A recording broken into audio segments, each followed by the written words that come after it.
രാഘവേട്ടാ എന്തല്ല എന്താണ് പാരസെറ്റമോളിന്റെ ഇവിടെ പാരസെറ്റമോൾ മെഡിക്കൽ ഷോപ്പിലുണ്ടാവില്ലേ? ജലൂസിലുണ്ടോ? ജലൂസിനുണ്ട്. എന്തേ നിനക്കെന്ന് വേണ്ടേ? അല്ല ഒരു മെഡിക്കൽ ഷോപ്പാകുമ്പോ ഇതെല്ലാം വേണ്ടേ? അത് ചെക്ക് ചെയ്യാനോ നീ? അല്ലല്ല, എന്താന്ന് പറ. നിങ്ങൾ അന്നൊന്ന് ചെറുപ്പാന്നല്ലേ? നിങ്ങൾ ഭയങ്കര ഗ്ലാമറായിപ്പോ. നീ ഇതെല്ലാം പറയാനാ വന്നേ? എന്താ എനിക്ക് ആവശ്യം പറ. തീപ്പെട്ടി ഉണ്ടാ മെഡിക്കൽ ഷോപ്പിലാ? ഞാനേ ഭ്രാന്തനാ. സിഗരറ്റ് കത്തിക്കാൻ എടുക്കാൻ മറന്നുപോയി. തീപ്പെട്ടി വലിക്കണ്ട. നിങ്ങൾ ഈ ചന്ദനത്തിരി കത്തിക്കാൻ വെച്ചിട്ടുണ്ടാലും ഒന്ന് നോക്കും. ഇത്രയും മുട്ടി പോയല്ലേ? അമ്മ എന്റെ വലി നിക്കണ്ടെന്നാ വിളക്ക് കത്തിക്കണ്ട. ആ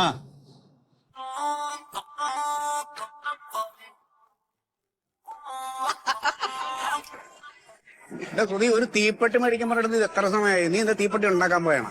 എന്റെ മന്മതായിട്ട് മെഡിക്കൽ ഷോപ്പിലെ തീപ്പെട്ടി അവസാനം രാഘവേട്ടന്റെ കയ്യും കാലും പിടിച്ചിട്ട് ചന്ദനത്തിരി കത്തിക്കുന്ന തീപ്പെട്ടിയായത്. എടാ നിന്നോട് ഞാൻ അപ്പുറത്തെ കടയിൽ നിന്ന് കാശ് കൊടുത്ത് മേടിക്കാനല്ലേ പറഞ്ഞു? അതിന് പൈസ വേണ്ടേ? ₹1 എടുത്തിട്ട് തീപ്പെട്ടി മേടിക്കാൻ നിന്റെ ഇല്ല കാശ്? 500 നോട്ടാണ് കയ്യിൽ. കള്ളണ്ടാ കൂടുതൽ.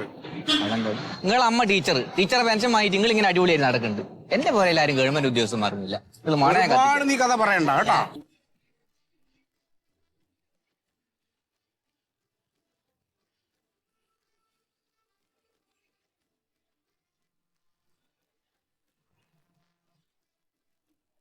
എന്താടി? അല്ലല്ല, ഞാൻ നമ്മുടെ അവിടുത്തെ മെഡിക്കൽ സ്റ്റോറിലല്ല, ഞാനിങ്ങോട്ട് ടൗണിലേക്ക് വന്നു. എത്ര നേരമായി പോയിട്ട്? ഇവിടെ രാഘവേട്ടൻ എന്ന് പറഞ്ഞ ഒരാളുടെ മെഡിക്കൽ സ്റ്റോറിന്റെ അവിടേക്ക് വന്നിരിക്ക. അതെ, ഇവിടെ ഇത്തിരി വിലക്കുറവുണ്ട് ഗുളികയൊക്കെ. അപ്പൊ ഗ്യാസിന്റെ ഗുളിക നമ്മുടെ അവിടെ 2.50 മേടിക്കുക. ഇവിടെ ₹2 ഉള്ളൂ. 10 മേടിച്ച ₹5 ലാഭമില്ലേ? നടന്നു ഞാൻ അവിടുന്ന്. പിന്നെ ഓട്ടോ വിളിച്ച് വരികയാണെങ്കിൽ എന്നാ പിന്നെ ഗുളിക അവിടുന്നാണ്ട് മേടിച്ചാ പോരെ? ₹5 ലാഭം കിട്ടാൻ നിൽക്കുമ്പോ വണ്ടി വിളിച്ചിട്ടാ വരിക. ശരി, വേഗം വരണേ. ഞാൻ വേഗം വരില്ല. ഞാൻ ഈ ഗുളിക മേടിച്ചിട്ട് പതുക്കെ അങ്ങോട്ട് നടന്നിട്ട് വരാം കേട്ടോ. വെക്ക്. അതെ, ഒരു 15 ദിവസത്തിനുള്ള ഗുളിക എടുത്തോളൂ. ഈ സ്കൂളുണ്ടല്ല, ഇവിടെയാണ് ഞാൻ പഠിച്ചത്. ഈ സ്കൂളാ? ശരി. ഇതെന്റെ 5ാമത്തെ സ്കൂളാണ്. ആദ്യം അമ്മക്ക് ട്രാൻസ്ഫർ കിട്ടുന്ന സ്കൂളിലല്ല എന്നെ കൊണ്ട് ചേർക്കും. പക്ഷെ ഞാൻ അവിടെ നിന്ന് വെറുതെ അമ്മ ഉണ്ടെങ്കിൽ നമുക്ക് നമ്മുടെ കളി കിടക്കില്ലല്ലോ. അവസാനം ഞാൻ ലാസ്റ്റ് സ്കൂളിൽ ഇതായിരുന്നു. ഇവിടെ നിന്നാണ് 10 പാസ്സായത്. ഇവിടെ 10 ഉണ്ടാ? ഇവിടെ 10 ഹൈസ്കൂളിലല്ലേ? ഇവിടെ ഒന്നും അങ്ങനെ പരിചയമില്ലാന്ന് തോന്നുന്നു എനിക്ക് കണ്ടിട്ട്. അല്ല, ഞാന് ആ തുരുത്തിന്റെ അവിടുന്ന് വരണേ. ഇവിടുന്ന് ഒരു 4 കിലോമീറ്റർ ഉണ്ടാവും. അത് ആടേലും അതിന്റെ അടുത്തല്ലുണ്ടല്ലോ മെഡിക്കൽ ഷോപ്പ്. അല്ല, അവിടെ ഒരു മെഡിക്കൽ സ്റ്റോർ ഉണ്ട്. പക്ഷെ അത് ഒരു മെഡിക്കൽ സ്റ്റോറിലുള്ളൂ. അപ്പൊ തോന്നിയ വിലക്കാണ് എല്ലാം വിൽക്കണത്. നമ്മള് ന്യായമായ വിലക്കേ വെക്കും. അല്ല, അത് പലരും പറഞ്ഞു കേട്ടിട്ടുണ്ട്. അതാണ് ഞാൻ രാഘവേട്ടനല്ലേ പറഞ്ഞു കേട്ടോ. അതാണ് ഞാൻ വന്നത്. കസിനായ മരുന്ന് ഇങ്ങനെ ഇതിന്റെ ഇതെല്ലാം എഴുതിയില്ല എന്റെ പുറത്ത്. എപ്പോഴാ കഴിക്കണ്ടെന്നൊക്കെ അറിയാം. അത് കുറെ ആയിട്ട് തന്നെ എഴുതിയിട്ടുണ്ട്. അതിലെ പുറത്ത് എഴുതിയിട്ടുണ്ട്. എത്ര 200 ഉണ്ടായില്ലേ? ബാക്കിയുണ്ട്. ചില്ലറയുണ്ട്. 5 ഉണ്ട്. അവിടെ ₹20 ഇവിടെ കോട്ടെ എന്നാ. ഓക്കെ, വരാ.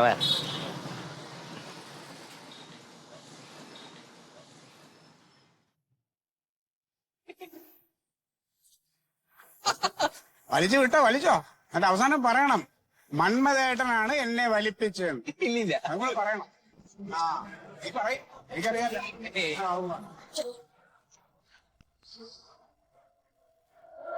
അയാൾ വീണല്ലോ. 5-6 പേര് വരട്ടെ, വന്നിട്ട് അങ്ങോട്ട് പോയല്ലേ നമ്മളെ തലയിലാവും. നമ്മള് വണ്ടിയിൽ അതിൽ കൊണ്ടുപോയി കൂടെ? എടാ സുധി, വണ്ടിയിൽ നമ്മൾ എടുത്തോണ്ട് പോയ പിന്നെ നമ്മൾ ബാക്കി കാര്യങ്ങൾ നോക്കേണ്ടി വരും. നീ മിണ്ടായിക്ക്. ആരെങ്കിലും 5-6 പേര് വരട്ടെ.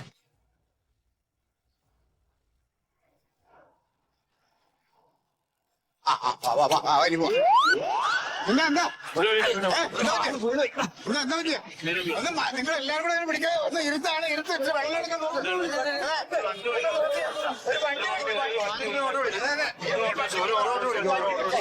ഇതിപ്പോ ആളിന് ആർക്കെങ്കിലും പരിചയമുണ്ടോ? കടയില് ഒരു കാര്യം, ഒരു വണ്ടി വിളിക്കാരെങ്കിലും. അങ്ങോട്ട് അതിന് പെട്രോൾ ഇല്ലാണ്ട് ഒതുക്കിയിട്ടൊക്കെയാണ്. ഓട്ടോ പിടിച്ച വേറെ വണ്ടി വിളിക്കാരെങ്കിലും വണ്ടി വിളിക്കും. വെള്ളം ഒരു ഓട്ടോ എടുക്കട്ടെ. ആവശ്യമില്ല,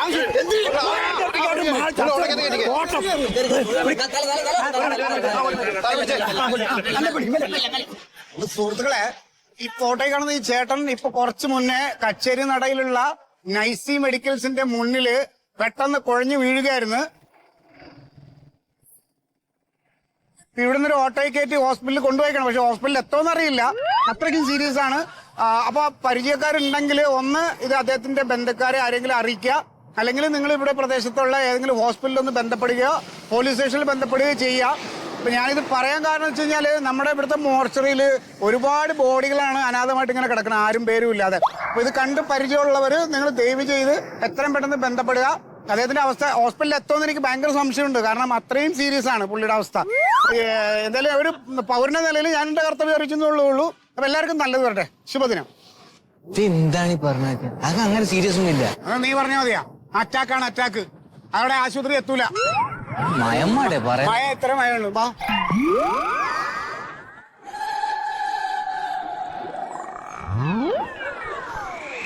എന്തായാലും നിന്റെ ആഗ്രഹം പോലെ കുഴിമന്തിയിൽ വന്ന് പെട്ടല്ലോ. ഇതല്ലേ പറഞ്ഞത്? ആ ഇരിക്കാം. പറയൂ. ആ സിന്ദഗി ഹോട്ടലാണ്. കുഴിമന്തി. അയ്യോ, കുഴിമന്തി ഉണ്ടാവോ മോനെ? കുഴിമന്തി ഉണ്ടാവോ? ഉണ്ടോ? ഒരു പോയി നോക്ക്. ഒരു അളവ് എത്ര രൂപ പറഞ്ഞേ? ഒരു 5 കുഴിമന്തി ഉണ്ടോ നോക്കിട്ടോ പാർസൽ. അപ്പൊ ഇപ്പൊ തിരിച്ചു വിളിക്കാം. ഒന്ന് ഇപ്പൊ വിളിക്കാട്ടോ, ഒന്ന് വെയിറ്റ് ചെയ്യണേ. എന്തെങ്കിലും വേണമെങ്കിൽ പറയണം കേട്ടോ. അങ്ങനെ കട്ട് ചെയ്ത് വിളിച്ചോളൂ. ശരി. ഇത്തിരി വെള്ളം കൊടുക്ക് സുധീഷേ, ഇവിടെ വെള്ളം കൊടുക്ക്. സാറെന്താ കുഴിമന്തി കഴിക്കാത്ത? ഞാൻ വൈഫിന്റെ ഒരു താല്പര്യത്തിൽ അങ്ങനെ വന്നാ, ഞാൻ കഴിക്കാറില്ല. സ്പെഷ്യലി മെയ്ഡാ. ശരി. നമ്മുടെ യമല്ല അബ്ബാസ് ആണ് ഇവിടെ പാചകം ചെയ്യണത്. ആര്? യമല്ല അബ്ബാസ്. അവിടെ കുറെ കാലം 18 കൊല്ലം അവിടെ പണിയെടുത്താളാ. ഞാൻ കൂടി പൊക്കി. ശമ്പളം നന്നായിട്ട് കൊടുക്കണം, എന്നാലും സാധനം നന്നായിട്ട് കിട്ടുമല്ലോ. കഴിക്കട്ടെ. എന്നാലും എന്താ വേണ്ടച്ച പറയണേ. അബ്ബാസേ യമലോദിക്ക് പെട്ടെന്ന് പോവാ. മോനെ എന്താ ഈ കുഴിമന്തിന്റെ കാര്യം ഉണ്ടോ? അപ്പൊ ഞാൻ ഒന്ന് വിളിക്കാം. മോനെ വെള്ളം കൊടുക്കും. ഹലോ. കുഴിമന്തി ഉണ്ട്. എത്ര? 5 എണ്ണം അല്ലേ? അപ്പൊ നിങ്ങളൊരു 10 മിനിറ്റ് കൊണ്ട് ആളെ കൊണ്ട് വിട്ടോളി. ശരി. അബ്ബാസേ 5 കുഴിമന്തി ഇട്ടോ പാർസലേ. എടാ, അച്ഛനെ കാണുന്നില്ല, മരുന്ന് വാങ്ങാൻ പോയതാ. അത് കുഴപ്പമില്ല, ചിലപ്പോ ആരെങ്കിലായിട്ട് സംസാരിച്ചൊക്കെ എന്താ എന്നാലും 2 മണിക്കൂറായില്ലേ? എനിക്ക് എന്തോ മനസ്സിനൊരു. ഞങ്ങളിപ്പോ എത്താം. വേഗം വരണേ. ശരി. എന്താ അമ്മയാണ് അച്ഛൻ മരുന്ന് മേടിക്കാൻ പോയിട്ട് ഇതുവരെ എത്തിയിട്ടില്ലാന്ന്. ആരെങ്കിലും പുറത്തു പോയ പിന്നെ അമ്മയ്ക്ക് ടെൻഷനാ.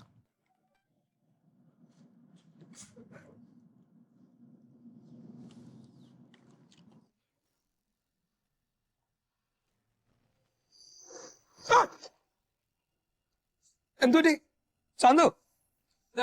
എന്തുപറ്റി ചാന്ദിനി?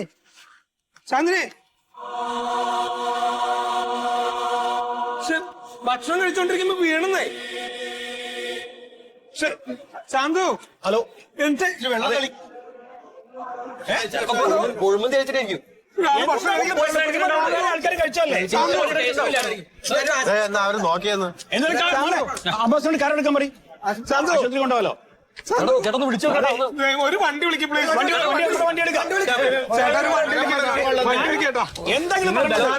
നമസ്കാരം സുഹൃത്തുക്കളെ, ഇതാ സിന്ദഗി ഹോട്ടലിൽ കുഴിമന്തി കഴിച്ചാണ് ചേച്ചിക്ക് ഇൻഫെക്ഷൻ ആയി. ഫുഡ് കിടക്കുകയാണ്. മുതലാളി ചേച്ചി കഴിച്ചോണ്ടിരിക്കുമ്പോൾ ബോധം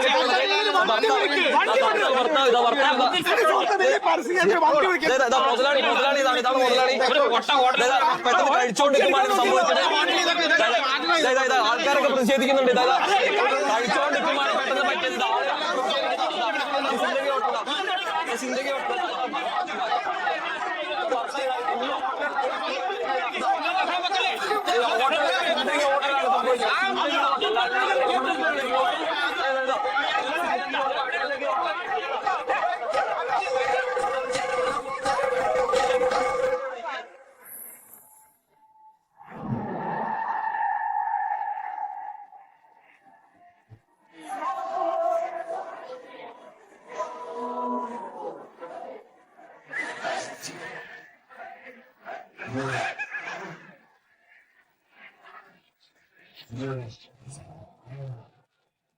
എടാ പ്യാജിയെ നീ കാള പറ്റൂന്ന് അറിയുമ്പോഴേക്കും കയറെടുക്കല്ലേ. കാള പ്രസവിക്കോ ഇല്ലയെന്നൊന്ന് ആലോചിക്കേ. നീ വല്ല ഫോണിൽ അതും ഇതും കണ്ടിട്ട് ഇങ്ങോട്ട് ഇറങ്ങി പുറപ്പെടണ്ട. എനിക്കൊന്നും പറ്റിയിട്ടില്ലടാ. ഞാനേ ആ ടൗണിലെ മെഡിക്കൽ സ്റ്റോറിൽ നിന്ന് ഗുളിക മേടിക്കാൻ വേണ്ടി പോയതാ. അപ്പൊ BP ഒന്നും ലോ ആയിട്ട് ഞാൻ തലകറങ്ങി അവിടെ വീണു. നാട്ടുകാരെല്ലാരും കൂടിയിട്ട് ഒരു ഓട്ടോറിക്ഷ വിളിച്ചിട്ട് എന്നെ നേരെ അവിടെ നിന്ന് ഇങ്ങോട്ട് കൊടുന്ന് ഇവിടെ ഹോസ്പിറ്റലിൽ അഡ്മിറ്റ് ആക്കി. ചേടാ ഞാൻ കണ്ണു മിഴിച്ചു നോക്കുമ്പോ ഉണ്ട് എന്റെ അപ്പുറത്ത് മകളും ഇപ്പുറത്ത് അമ്മയും. അവര് ഇതേമാതിരി ഫോണിലെ വിവരം അറിഞ്ഞ വഴിക്ക് ബോധം കെട്ടതാ. ഇല്ലില്ല, അവർക്ക് കുഴപ്പമൊന്നുമില്ല. വൈകുന്നേരം നമ്മളേക്ക് ഡിസ്ചാർജ് ആവാന്നാ പറഞ്ഞേക്കണേ. ഒരു BP ലോ ആയാലുണ്ടായ സംഭവങ്ങളെ.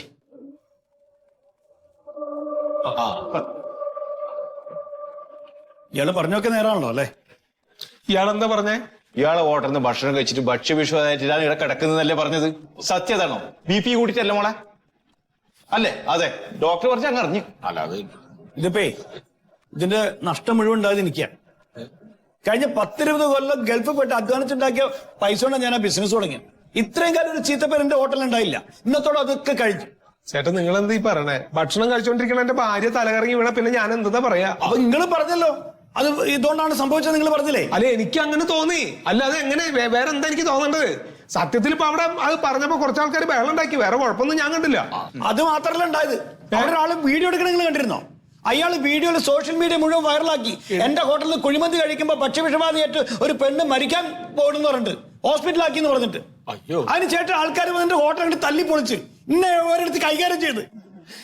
അത് ഇത്ര വലിയ വിഷയം മാറുകയോ? ഇനി വിഷയമാണ്ട് ആ ഹോട്ടലിലെ കാര്യം നിങ്ങൾ വന്ന് പോയി കണ്ടു നോക്കിപ്പോ. അല്ല, അതിപ്പോ ഇത് ഫോണിൽ വിട്ടോനെ കാരണല്ലേ ഈ പ്രശ്നമൊക്കെ ഉണ്ടായത്. അത് കണ്ടിട്ടല്ലേ മോള് തലകറങ്ങി വീണ്. അല്ലാണ്ട് ഇവനൊന്നും ചെയ്തിട്ടില്ലല്ലോ. അല്ല, നിങ്ങൾ ചെയ്തു എന്നല്ല ഞാൻ പറഞ്ഞത്. എനിക്കുണ്ടായ നഷ്ടത്തിന് ആരും നഷ്ടപരിഹാരം തരും? ചേട്ടാ, ഈ കിടക്കണ എന്റെ ഭാര്യയാണ്. അതെന്റെ ഭാര്യയുടെ അമ്മയാണ്. ഞങ്ങൾ ഈ അവസ്ഥയിൽ എത്തിച്ചത് അച്ഛൻ വീണ് കിടക്കുമ്പോ അത് ഫോട്ടോ എടുത്തിട്ട് ഓഡിയോ ഇട്ടിട്ട് ഇത്രയും പ്രശ്നങ്ങൾ ഉണ്ടാക്കി അവനാണ് ആദ്യം പൊക്കേണ്ടത്. അവനെ പൊക്കണം. അവനെ പൊക്ക നിങ്ങൾ എന്റെ കൂടെ നിൽക്കുവോ? ഞാൻ പറഞ്ഞേട്ടാ, ഞാനും വരാം. നിങ്ങളുടെ വീഡിയോ ഇട്ടോനും പിടിക്കാം, ഈ അച്ഛന്റെ വീഡിയോ ഇട്ടോനും പിടിക്കാം. രണ്ടുപേരും പൊക്കാം നമുക്ക്. അതെ, എന്റെ ഫോട്ടോ ഇട്ട് ടോയ്സ് വിട്ടോല്ലേ, അവൻ ആരാന്ന് ചിലപ്പോ ആ മെഡിക്കൽ സ്റ്റോറിലെ രാഘവേട്ടനെ അറിയായിരിക്കും. അയാളൊന്ന് കണ്ട ഇവൻ ആരാന്ന് കണ്ടുപിടിക്കാൻ പറ്റും. ചേട്ടാ, അവനെ എവിടെ ഉണ്ടെങ്കിലും ഞാൻ പൊക്കും, അത് ഉറപ്പാ. അവനൊന്ന് കയ്യിൽ കിട്ടട്ടെ. ഞങ്ങള് ഇപ്പൊ അതിനെ പറ്റിയൊരു മാനസികാവസ്ഥ അല്ല. ഒന്ന് ഡിസ്ചാർജ് ചെയ്തതിനു ശേഷം മനസ്സിലാവും. നിങ്ങൾ ഇവിടുത്തെ തിരക്ക് കഴിഞ്ഞിട്ടേ എന്റെ ഹോട്ടലിലേക്ക് വന്നോളൂ. ഞാൻ അവിടെ ഉണ്ടാവും. ഞാൻ വന്നോളാം ചേട്ടാ. പാവ മനുഷ്യൻ. ഇവിടെ ഭക്ഷ്യവിശ്വാസമല്ലേ? അല്ല, BP കൂടിയതല്ലേ? ഓ ശരി. അപ്പൊ ആ അമ്മക്ക് എന്ത് പ്രശ്നം? BP കുറഞ്ഞതാ. BP കുറഞ്ഞത്? നിങ്ങൾ ഫാമിലി അല്ലേ? അതെ അതെ. ഇവിടെ കൂടി അവിടെ കുറഞ്ഞു. അപ്പൊ കൂടിയെടുത്ത് കുറച്ചെടുത്താ കുറഞ്ഞെടുത്ത് കൊടുത്താ പോരെ? പോരെ, പിന്നെന്തുകൊണ്ട് നിൽക്കൂല അതിനൊന്നും? ഇത്രമാര് ചെയ്തു വെച്ച് പോണ ഓരോ കാര്യങ്ങൾ ഒരു വിവരവും വിവേകമില്ലാത്തവന്മാര് എന്താ കാര്യം കൂടി അറിയാണ്ട് വീഡിയോ എടുത്ത് അങ്ങോട്ട് ഇടും. ഇപ്പൊ അയാളുടെ ഹോട്ടൽ തല്ലി പൊളിച്ചെന്നാ പറയണേ. അത് വേറൊരുത്തൻ. എന്ത് ചെയ്യും ദൈവമേ, ഇവന്മാരൊക്കെ കത്തിച്ച് കളയണം കേട്ടോ. ഇതിപ്പോ ഒരു വീട് ഗേറ്റ് പൂട്ടി പോയ സ്ഥിതിക്ക് പെട്ടെന്ന് തന്നെ വരാണ്ടിരിക്കുവോ? ജനലെല്ലാം തുറന്നിട്ടിട്ടുണ്ടെന്ന് വരാണ്ടിരിക്കൂല. എന്നെ വരികയായിരിക്കും അല്ലേ? ഓന്റെ കാറാ വരുന്നു.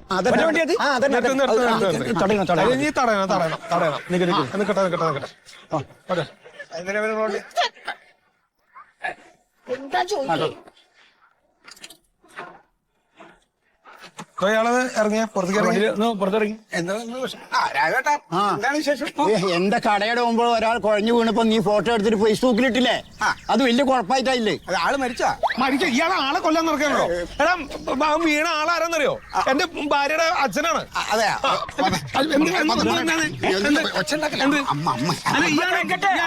ഇയാളെന്തിനാ അച്ഛന്റെ ഫോട്ടോ എടുത്തിട്ട് ഫേസ്ബുക്കിൽ ഇട്ട് എന്തിനാ? ആള് കുഴഞ്ഞു വീണപ്പോ ആരെങ്കിലും അറിയണ്ട? നിങ്ങൾക്ക് അച്ഛനെ കണ്ടെത്തിയില്ലേ? ഇയാളുടെ ഓഡിയോ കേട്ടു. അറ്റാക്കാണെന്നുള്ള സംശയം വരെ താൻ പറയുന്നുണ്ട്. എടോ, താൻ ഇട്ട ഫോട്ടോ കണ്ടിട്ട് എന്റെ ഭാര്യയുടെ അമ്മയടക്കം ഹോസ്പിറ്റലിൽ കിടക്കണേ. അറിയാതെ എനിക്ക്. എടോ, അച്ഛനൊരു കുഴപ്പം പറ്റിയിട്ടില്ല. ഒരു BP കുറഞ്ഞതിന്റെ ഒരു പ്രശ്നത്തിൽ വന്ന് തലയിറങ്ങി വീണു. അതിന് താൻ എന്തൊക്കെയാണ് ഈ സോഷ്യൽ മീഡിയയിൽ പറഞ്ഞിട്ടേക്കണേ? അച്ഛന് കുഴപ്പമില്ലല്ലോ, ഹാപ്പി അല്ലേ നിങ്ങള്?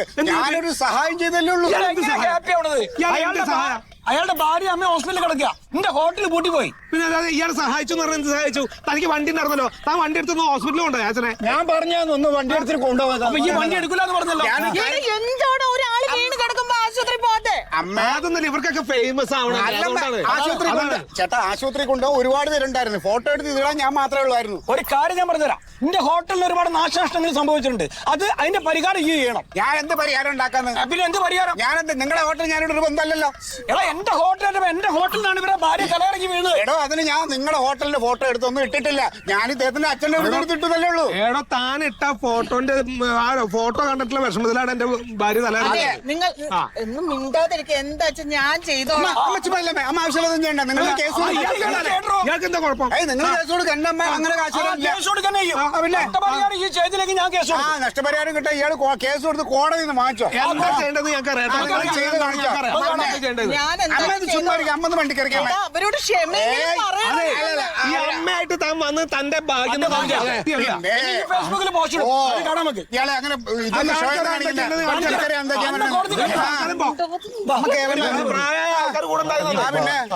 അമ്മയുടെ പെൻഷൻ കാശ് തരാനല്ലേ അമ്മ പെൻഷൻ വാങ്ങുന്നത്. എനിക്കുള്ളത് അമ്മ വണ്ടി കയറി. അമ്മ ഇതൊക്കെ ചുമ്മ നമ്മളൊരു സഹായം ചെയ്താണ്. അമ്മ കയറിക്ക. പിന്നെ നീ പറയണ എന്ത് സഹായം? അവന് അച്ഛനെ തിരിച്ചിട്ടില്ല. അച്ഛന് കുഴപ്പമൊന്നുമില്ലല്ലോ. ദ്രോഹിക്കലല്ലേ ഇത്? എന്ത് ദ്രോഹിക്കലാണ്? അവന്റെ ഹോട്ടലിലെ ആൾക്കാർ തല്ലി പിടിച്ച അഴുക്ക ഭക്ഷണമായിരിക്കും. അതുകൊണ്ടായിരിക്കും. തെറ്റ് ചെയ്തിട്ട് കൊണ്ടൊരു അഹങ്കാരം. വർത്താനം കേട്ടില്ലേ? ഹലോ സുരേഷ്. ആ സഞ്ജയനോ? ഇവിടെ അച്ഛനൊരു കുഴപ്പം പറ്റില്ല. അച്ഛൻ BP കുറഞ്ഞിട്ട് വീണതാ. ഇല്ല അതൊരു കുരങ്ങൻ ഫേസ്ബുക്കിൽ ഇട്ടതാണ് അറിയാണ്ടേ. ശരി വെക്കാം, ഞാൻ വിളിക്കാം. 50ാമത്തെ ആൾക്കാരെ വിളിക്കണേ. ശരി, ഒരു കഷ്ടം.